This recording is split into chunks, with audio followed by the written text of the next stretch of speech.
So just a quick update on the sebring rear valance. Thanks for all the likes and subscribes, by the way. It's been very encouraging and great to see that I'm helping people out. So this is the first filler coat. It's a bit messy, but don't be afraid to do that yourself. What you want to do is give it a good base layer, something that's quite solid and it's, you know, all together in itself.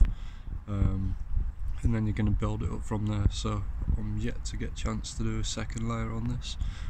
As you can see, places such as this where you need to build it up, just apply it really quite thick. You're going to sand it down afterwards anyway. So yeah, you just want to give it something to hook onto when you come into your second coat. So all this roughness here, that's really going to help it adhere and, you know, become one in itself. Started filling out the gutters there as we go around the back. It's all really quite thick. I've tried to smooth it as best as I could whilst doing it, but you know, some places you're sort of stuck with the last remains, and then once you apply the second amount, it's sort of just pulling it away from where you want it to be, unfortunately. This part here, yeah, I've just give it something to grip onto really.